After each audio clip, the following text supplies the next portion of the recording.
Are we ready? Good afternoon. This weekend's fatal crash is a tragedy. As you can imagine, the family is grieving. I met with the family this weekend, and I speak for everyone here at Tampa PD when I say we share in their sorrow. We are here for the family and will continue to support them. We at the Tampa Police Department need to care for both the survivors of the deceased victims and the officers involved in this scene. At this point, the other passengers in the victim's vehicle have survived. One is currently in stable condition, and the other is currently in critical condition. I am thankful to the Hillsborough County Sheriff's Office, who will lead this crash investigation. The Tampa Police Department will also conduct a very thorough investigation into the circumstances surrounding this crash. Anytime a police officer is in pursuit, supervisors are monitoring and they are continually trying to balance the need to apprehend the suspect with the threat to public safety. There are still a lot of unanswered questions, but what we do know is that the officer began pursuing this vehicle because he recognized it as a stolen vehicle that was used to also commit at least one auto burglary. This is a justified reason for pursuit under our policy. However, this investigation has just begun. The occupants of the stolen vehicle were a 15-year-old, two 14-year-olds, and a 12-year-old. Two of the teens in the stolen vehicle were arrested just 5 days prior for the exact same crime: stealing and burglarizing a vehicle. Both juveniles were placed on home detention, and a third suspect had also just been arrested in January for similar charges. To say it is disturbing for them to again be driving a stolen vehicle is quite an understatement. This is no video game. This is real life with real lives at stake. And this time, these juveniles' actions cost an innocent person their life. TPD offers many programs geared up to help our youth and help develop them. But we can't do this alone. We need parents, the community, and the faith-based community to help us with this. A police officer's job is often difficult.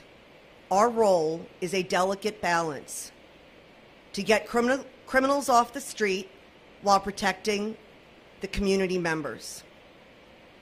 Thank you. Questions? Can you talk about the juveniles in there too, who were taken to the hospital? How are they in custody right now? Where are all of them? Two of them, all of them were treated and released. Two of them are currently on home detention, and two are just pending. All of them are pending charges based on the crash, based on the Hillsborough County Sheriff's Office investigation. But two of them are currently on home detention from the previous auto theft and auto burglary, and two are just waiting for charges. So they're home right now? All four, four of them are not, none of them are in custody, to answer your question. I have to defer that question to the Hillsborough County Sheriff's Office. They are doing the traffic crash investigation, so I would have to have them answer what potential charges they would be facing once they complete their investigation. Do you have an overview of when pursuits are initiated? Yes, we have a pursuit policy that's very thorough that we'll provide to you as far as what charges are appropriate for TPD officers to pursue vehicles. Do you think this pursuit followed policy? At this time, it appears that the origination of the pursuit was within policy, as it was a stolen vehicle that was involved in an auto burglary investigation, which we call a forcible felony investigation. What was the reaction of the victim's family? Well, it was obviously very early on in the investigation. I met with the driver of the Honda at the hospital. He was there with his mother. I had not spoken to the female who lost her mother in the crash. She was at Lakeland Regional and was in surgery. So I would say that the reaction initially was trying to process what had just happened. I will be following up with them continually throughout the course of the investigation to check on their well-being. Did they show any sort of remorse causing an accident? Any sort of... I didn't have any contact with the juveniles on scene that night. As far as the remorse aspect is concerned, they were out doing the exact same actions less than 5 days later. Last question.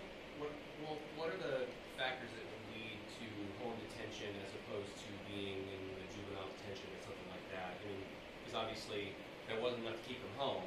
So is that the judge? Where does that come from? The sanctions come from the courts. So the sanctions for curfew or home detention do come directly from judges. The onus on making sure the children are at home during home detention falls on the Department of Juvenile Justice, probation officers, but we at Tampa PD also assist with those efforts.